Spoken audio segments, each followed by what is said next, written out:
From the Jungle Book by Rudyard Kipling. The White Seal. Oh, hush thee, my baby, the night is behind us, and black are the waters that sparkled so green. The moon o'er the combers looks downward to find us at rest in the hollows that rustle between. Where billow meets billow, there soft be thy pillow. Ah, weary wee flipperling, curl at thy ease.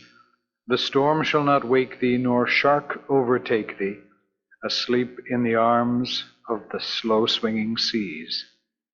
The Seal Lullaby. All these things happened several years ago at a place called Novostoshna, or Northeast Point, on the island of St. Paul, away and away in the Bering Sea. Limmershin, the winter wren, told me the tale when he was blown onto the rigging of a steamer going to Japan, and I took him down into my cabin and warmed and fed him for a couple of days till he was fit to fly back to St. Paul's again. Limmershin is a very odd little bird, but he knows how to tell the truth. Nobody comes to Novostoshna except on business, and the only people who have regular business there are the seals. They come in the summer months by hundreds and hundreds of thousands out of the cold gray sea, for Novostoshna Beach has the finest accommodation for seals of any place in all the world. Seacatch knew that, and every spring would swim from whatever place he happened to be in, would swim like a torpedo boat straight for Novostoshna, and spend a month fighting with his companions for a good place on the rocks as close to the sea as possible. Seacatch was 15 years old, a huge gray fur seal with almost a mane on his shoulders and long, wicked dog teeth. When he heaved himself up on his front flippers, he stood more than 4 feet clear of the ground, and his weight, if anyone had been bold enough to weigh him, was nearly 700 pounds. He was scarred all over with the marks of savage fights, but he was always ready for just one fight more. He would put his head on one side as though he were afraid to look his enemy in the face. Then he would shoot it out like lightning, and when the big teeth were firmly fixed on the other seal's neck, the other seal might get away if he could, but Seacatch would not help him. Yet Seacatch never chased a beaten seal, for that was against the rules of the beach. He only wanted room by the sea for his nursery. But as there were 40 or 50,000 other seals hunting for the same thing each spring, the whistling, bellowing, roaring, and blowing on the beach were something frightful.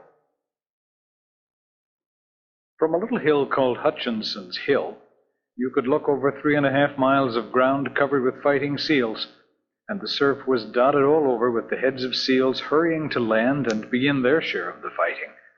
They fought in the breakers, they fought in the sand, and they fought on the smooth-worn basalt rocks of the nurseries, for they were just as stupid and unaccommodating as men.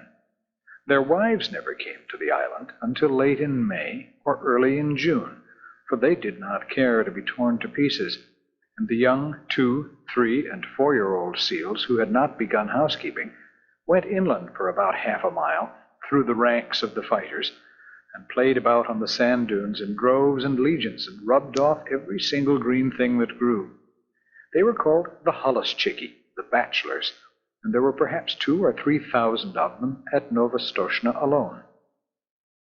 Seacatch had just finished his 45th fight one spring, when Matka, his soft, sleek, gentle-eyed wife, came up out of the sea, and he caught her by the scruff of the neck and dumped her down on his reservation, saying gruffly, "Late as usual, where have you been?" It was not the fashion for Seacatch to eat anything during the 4 months he stayed on the beaches, and so his temper was generally bad. Matka knew better than to answer back. She looked round and cooed, "How thoughtful of you! You've taken the old place again." "I should think I had," said Seacatch. "Look at me." He was scratched and bleeding in 20 places. One eye was almost blind, and his sides were torn to ribbons. "Oh, you men," Matka said, fanning herself with her hind flipper. "Why can't you be sensible and settle your places quietly? You look as though you'd been fighting with the killer whale." "I haven't been doing anything but fight since the middle of May. The beach is disgracefully crowded this season. I've met at least 100 seals from Lukannon Beach house hunting. Why can't people stay where they belong? I've often thought we should be much happier if we hauled out at Otter Island instead of this crowded place, said Matka. Bah! Only the Holluschickie go to Otter Island. If we went there, they would say we were afraid. We must preserve appearances, my dear. Sea Catch sunk his head proudly between his fat shoulders and pretended to go to sleep for a few minutes. But all the time he was keeping a sharp lookout for a fight. Now that all the seals and their wives were on the land, you could hear their clamor miles out to sea above the loudest gales. At the lowest counting, there were over 1 million seals on the beach. Old seals, mother seals, tiny babies, and Holluschickie, fighting, scuffling, bleating, crawling, and playing together, going down to the sea and coming up from it in gangs and regiments, lying over every foot of ground as far as the eye could reach, and skirmishing about in brigades through the fog. It is nearly always foggy at Novastoshnah, except when the sun comes out and makes everything look all pearly and rainbow-colored for a little while. Kotick, Matka's baby, was born in the middle of that confusion, and he was all head and shoulders with pale, watery blue eyes, as tiny seals must be. But there was something about his coat that made his mother look at him very closely. "Sea Catch," she said at last, "our baby's going to be white." "Empty clamshells and dry seaweed," snorted Sea Catch. "There never has been such a thing in the world as a white seal." "I can't help that," said Matka. "There's going to be now." And she sang the low crooning seal song that all the mother seals sing to their babies. "You mustn't swim till you're 6 weeks old, or your head will be sunk by your heels. And summer gales and killer whales are bad for baby seals. Are bad for baby seals, dear rat, as bad can be. But splash and grow strong, and you can't be wrong, child of the open sea." Of course, the little fellow did not understand the words at first. He paddled and scrambled about by his mother's side and learned to scuffle out of the way when his father was fighting with another seal, and the two rolled and roared up and down the slippery rocks. Matka used to go to sea to get things to eat, and the baby was fed only once in 2 days, but then he ate all he could and throve upon it. The first thing he did was to crawl inland, and there he met tens of thousands of babies of his own age, and they played together like puppies, went to sleep on the clean sand, and played again. The old people in the nurseries took no notice of them, and the Holluschickie kept to their own grounds, so the babies had a beautiful playtime.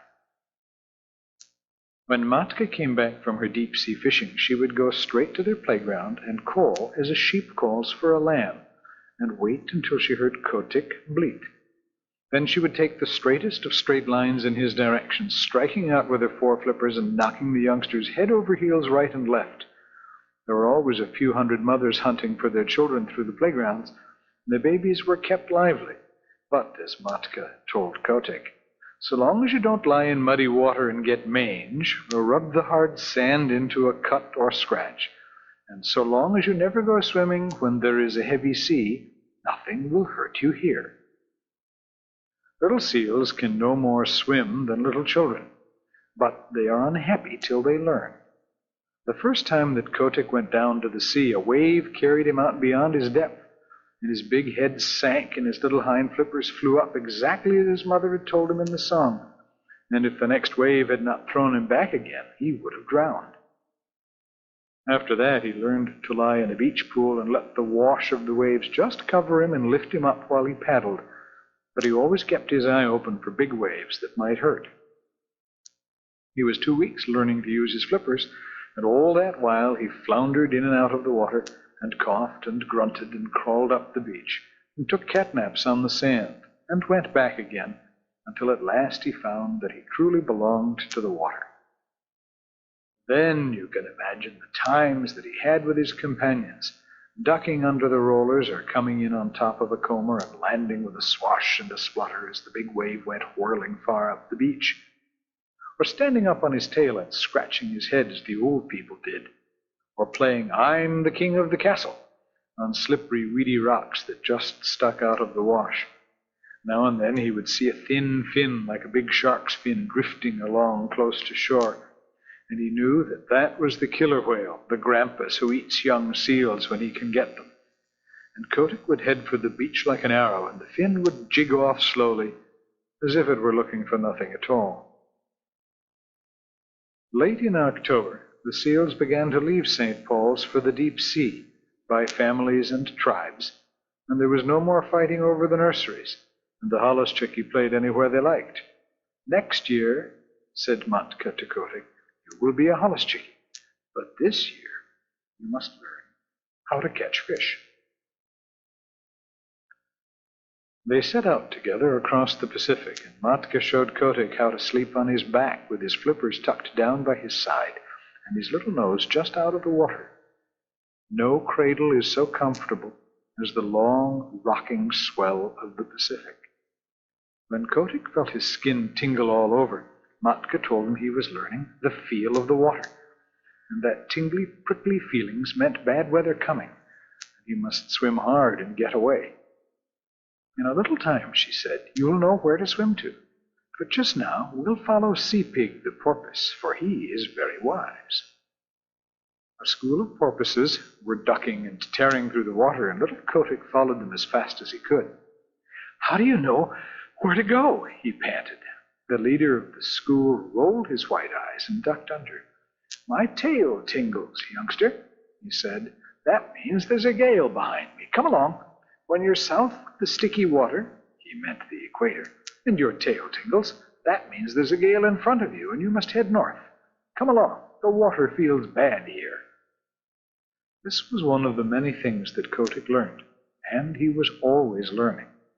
Matka taught him to follow the cod and the halibut along the undersea banks and wrench the rockling out of his hole among the reeds, how to skirt the wrecks lying 100 fathoms below water, and dart like a rifle bullet in at one porthole and out at another as the fishes ran, how to dance on the top of the waves when the lightning was racing all over the sky, and wave his flipper politely to the stumpy-tailed albatross and the man-of-war hawk as they went down the wind, how to jump 3 or 4 feet clear of the water like a dolphin, flippers close to the side and tail curved, to leave the flying fish alone because they are all bony, to take the shoulder piece out of a cod at full speed 10 fathoms deep, and never to stop and look at a boat or a ship, but particularly a rowboat.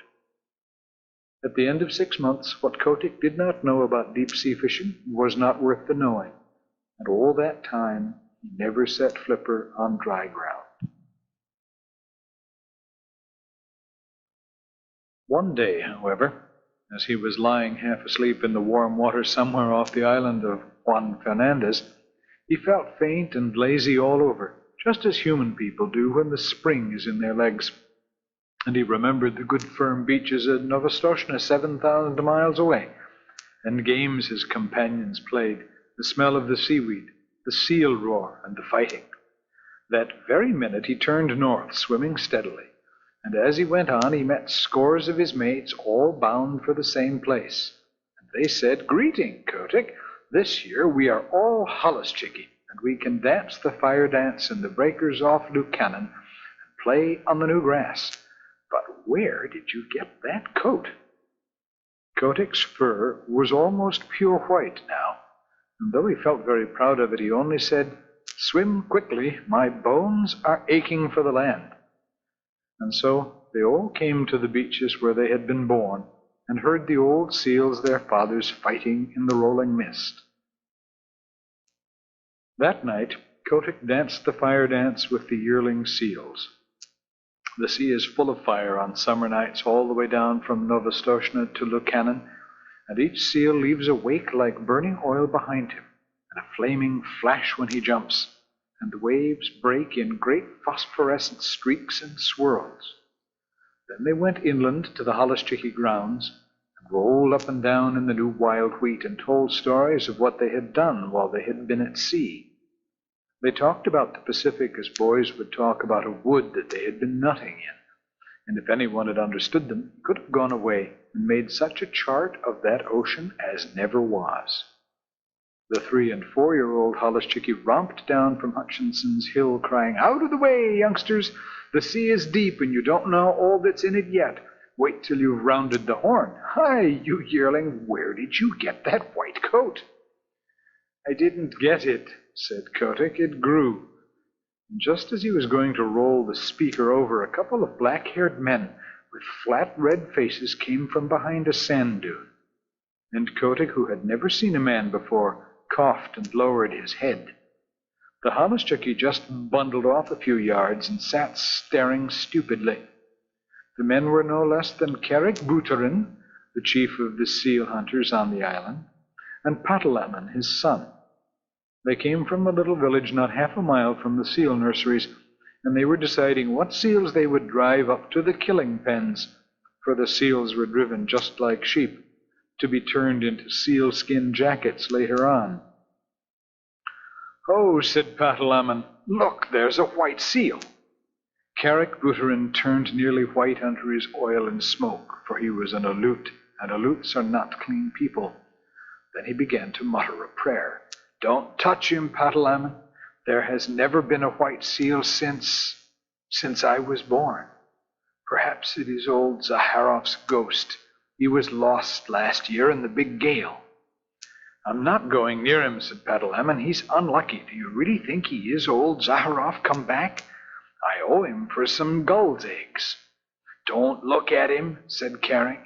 "Head on that drove of 4-year-olds. The men ought to skin 200 today, but it's the beginning of the season and they're new to the work. 100 will do. Quick!" Patalamon rattled a pair of seal's shoulder bones in front of a herd of Holluschickie, and they stopped dead, puffing and blowing. Then he stepped near, and the seals began to move, and Carrick headed them inland, and they never tried to get back to their companions. Hundreds and hundreds of thousands of seals watched them being driven, but they went on playing just the same. Kotick was the only one who asked questions, and none of his companions could tell him anything, except that the men always drove seals in that way for 6 weeks or 2 months of every year. "I am going to follow," he said, and his eyes nearly popped out of his head as he shuffled along in the wake of the herd. "The white seal is coming after us," cried Patalamon. "That's the first time a seal has ever come to the killing grounds alone." "Hush, don't look behind you," said Carrick. "It is Zaharrof's ghost. I must speak to the priest about this." The distance to the killing grounds was only half a mile, but it took an hour to cover, because if the seals went too fast, Carrick knew that they would get heated, and then their fur would come off in patches when they were skinned. So they went on very slowly, past Sea Lion's Neck, past Webster House, till they came to the salt house just beyond the sight of the seals on the beach.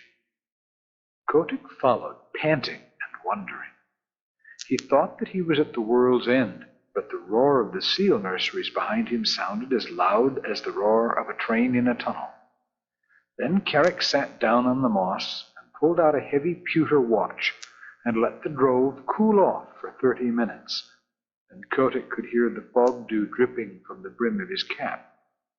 Then 10 or 12 men, each with an iron-bound club 3 or 4 feet long, came up, and Carrick pointed out 1 or 2 of the drove that were bitten by their companions or were too hot, and the men kicked those aside with their heavy boots made of the skin of a walrus throat.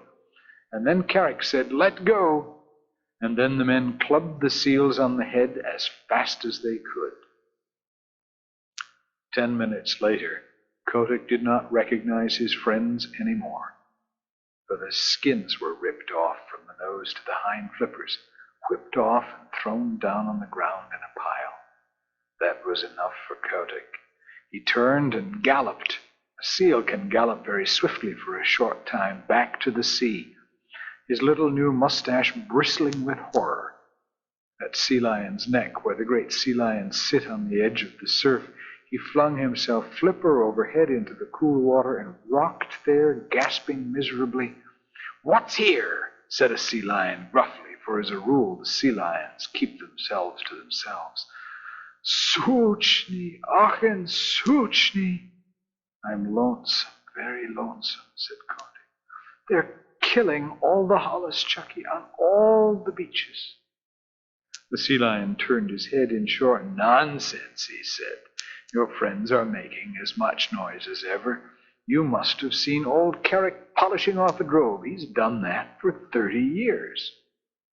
"It's horrible," said Kotick, backing water as a wave went over him and steadying himself with a screw stroke of his flippers that brought him up all standing within 3 inches of a jagged edge of rock. "Well done for a yearling," said the sea lion, who could appreciate good swimming. "I suppose it is rather awful from your way of looking at it, but if you seals will come here year after year, of course the men get to know of it, and unless you can find an island where no men ever come, you will always be driven." "Isn't there any such island?" began Kotick. "I've followed the Poltus, the halibut, for 20 years, and I can't say I've found it yet. But look here, you seem to have a fondness for talking to your betters. Suppose you go to Walrus Islet and talk to Seevich. He may know something. Don't flounce off like that. It's a 6-mile swim, and if I were you, I should haul out and take a nap first, little one." Kotick thought that was good advice, so he swam round to his own beach, hauled out, and slept for half an hour, twitching all over as seals will. Then he headed straight for Walrus Islet, a little low sheet of rocky island almost due northeast from Novastoshnah, all ledges of rocks and gulls' nests where the walrus herded by themselves. He landed close to old Seevich, the big, ugly, bloated, pimpled, fat-necked, long-tusked walrus of the North Pacific, who has no manners except when he is asleep, as he was then, with his hind flippers half in and half out of the surf. "Wake up!" barked Kotick, for the gulls were making a great noise. "What's that?" said Seevich, and he struck the next walrus a blow with his tusks and waked him up. And the next struck the next, and so on, until they were all awake and staring in every direction but the right one.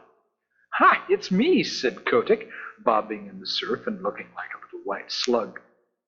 "Well, may I be skinned," said Seevich, and they all looked at Kotick, as you can fancy a club full of drowsy old gentlemen would look at a little boy. Kotick did not care to hear any more about skinning just then. He had seen enough of it. So he called out, "Isn't there any place for seals to go where men don't ever come?"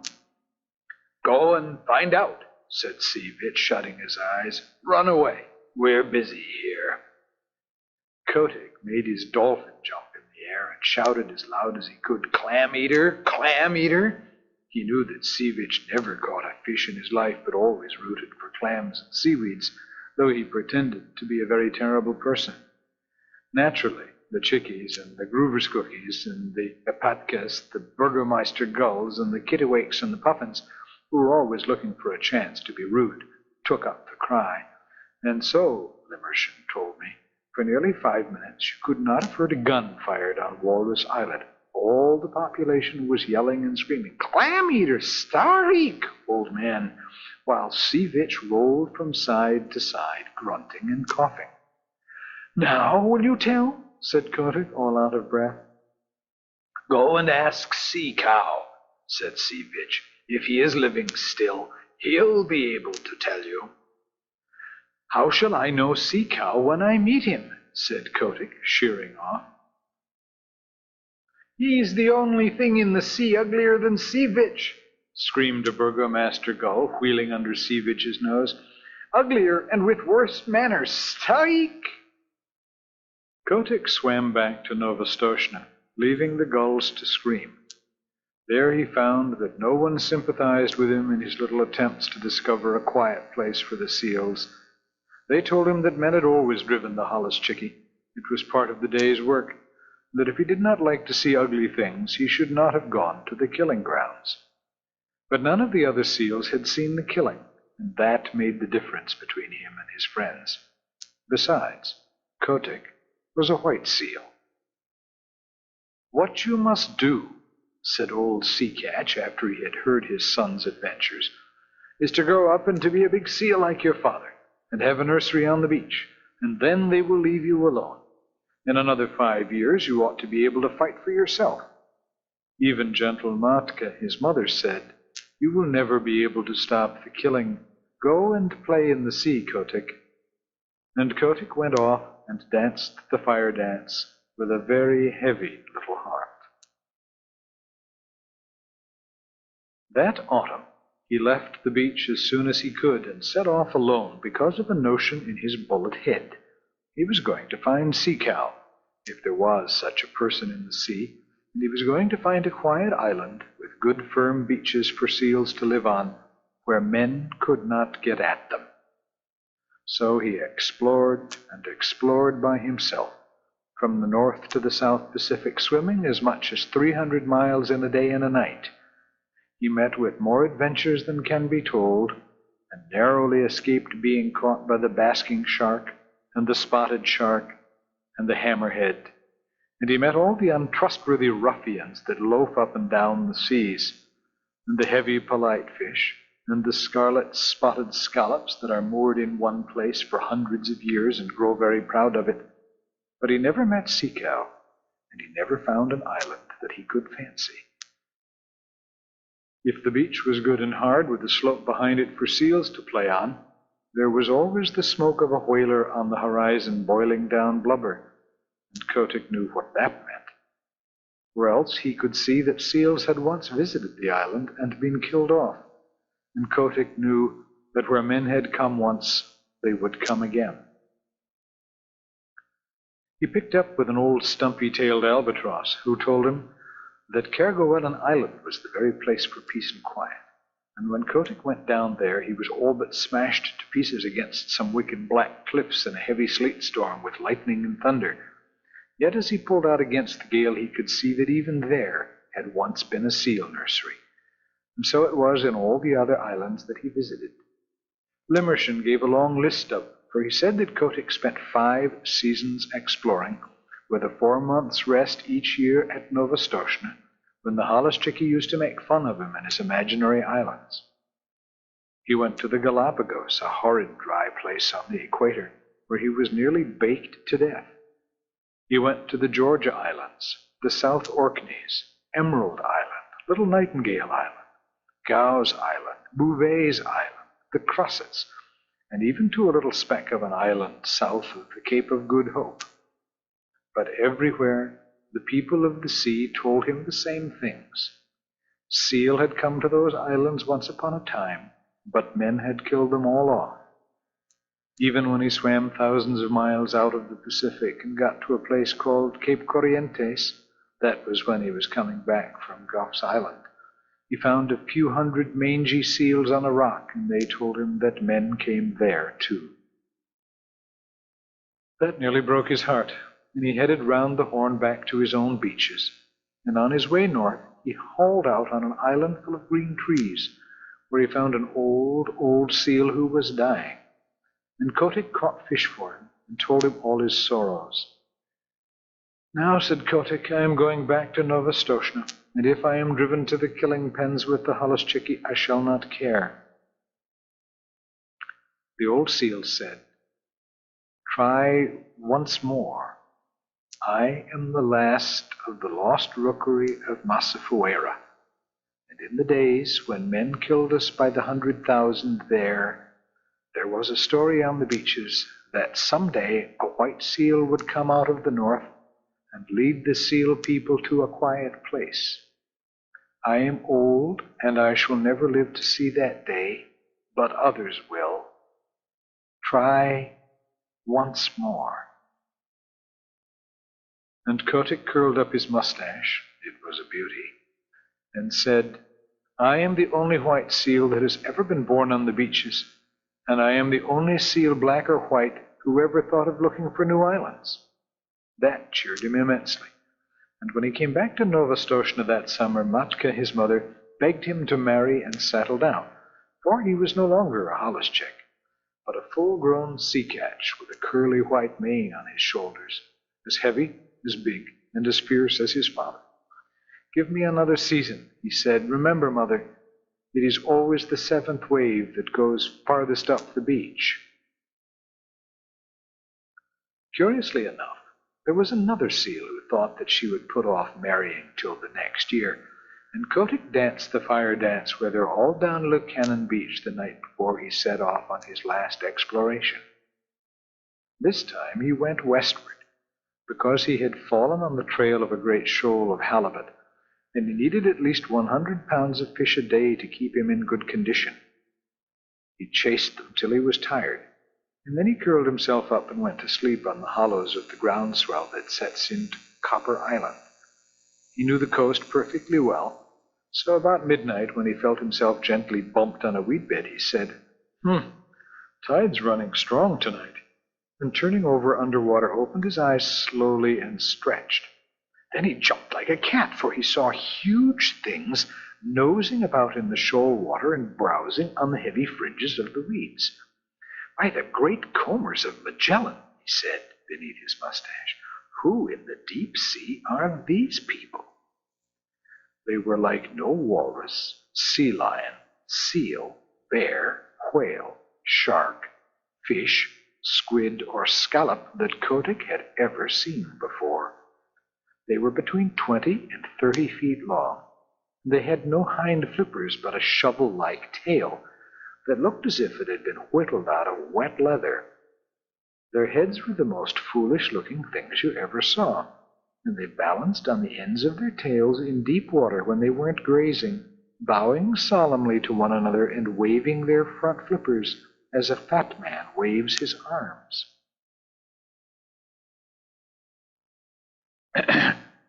Ahem, said Kotick. Good sport, gentlemen? The big things answered by bowing and waving their flippers like the frog footmen.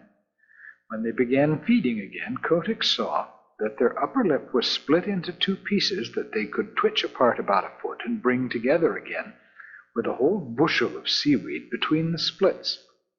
They tucked the stuff into their mouths and chomped solemnly. Messy style of feeding, that, said Kotick. They bowed again, and Kotick began to lose his temper.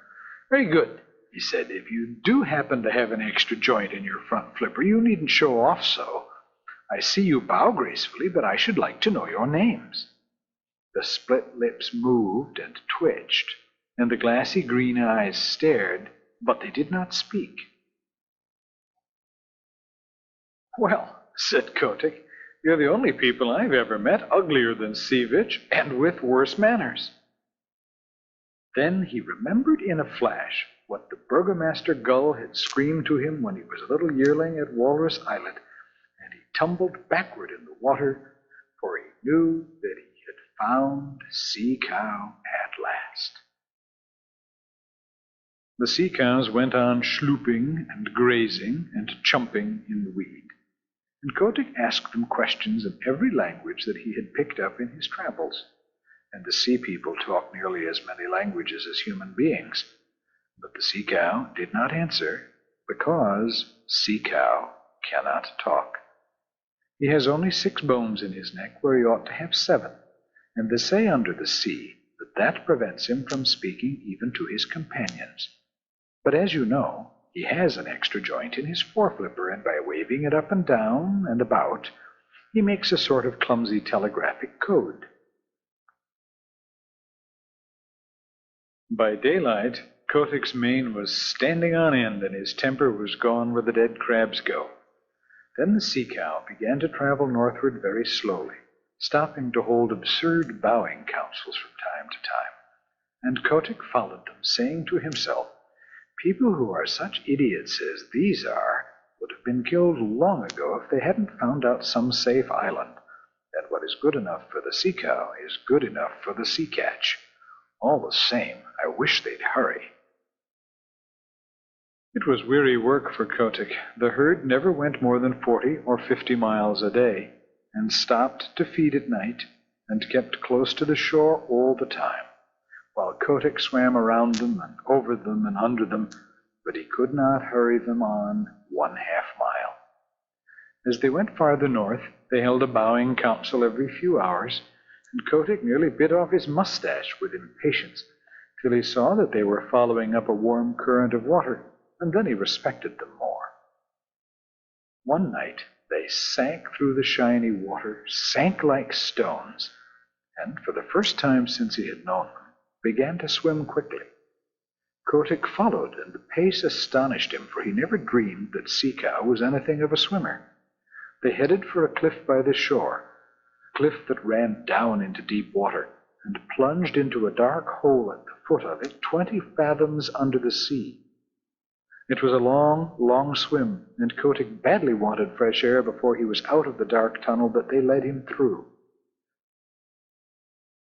"My wig," he said when he rose, gasping and puffing into the open water at the farther end. "It was a long dive, but it was worth it."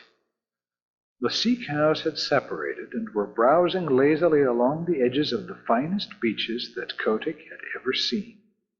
There were long stretches of smooth, worn rock running for miles, exactly fitted to make seal nurseries, and there were playgrounds of hard sand sloping inland behind them, and there were rollers for seals to dance in, and long grass to roll in, and sand dunes to climb up and down, and best of all, Kotick knew by the feel of the water, which never deceives a true sea catch, that no men had ever come there.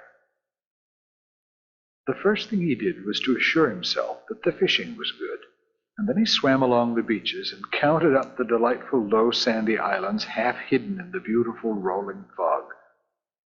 Away to the northward out to sea ran a line of bars and shoals and rocks that would never let a ship come within 6 miles of the beach, and between the island and the mainland was a stretch of deep water that ran up to the perpendicular cliffs, and somewhere below the cliffs was the mouth of the tunnel. "It's Nova Scotia over again, but 10 times better," said Kotick. "Sea Cow must be wiser than I thought. Men can't come down the cliffs, even if there were any men, and the shoals to seaward would knock a ship to splinters. If any place in the sea is safe, this is it."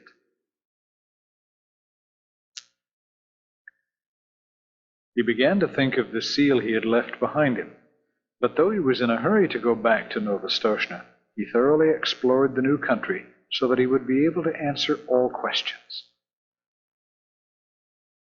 Then he dived and made sure of the mouth of the tunnel and raced through to the southward. No one but a sea cow or a seal would have dreamed of there being such a place, and when he looked back at the cliffs, even Kotick could hardly believe that he'd been under them. He was 6 days going home, though he was not swimming slowly, and when he hauled out just above Sea Lion's neck, the first person he met was the seal who had been waiting for him, and she saw by the look in his eyes that he had found his island at last. But the holluschickie and Sea Catch, his father, and all the other seals laughed at him when he told them what he had discovered, and a young seal about his own age said, "It is all very well, Kotick, but you can't come from no one knows where and order us off like this. Remember, we've been fighting for our nurseries, and that's a thing you never did. You preferred prowling about in the sea." The other seals laughed at this, and the young seal began twisting his head from side to side. He had just married that year, and he was making a great fuss about it. "I have no nursery to fight for," said Kotick. "I want only to show you all a place where you will be safe. What's the use of fighting?" "Oh, if you're trying to back out, of course I've no more to say," said the young seal with an ugly chuckle. "Will you come with me if I win?" said Kotick, and a green light came into his eyes, for he was very angry at having to fight at all. "Very good," said the young seal carelessly. "If you win, I'll come." He had no time to change his mind, for Kotick's head darted out and his teeth sank in the blubber of the young seal's neck.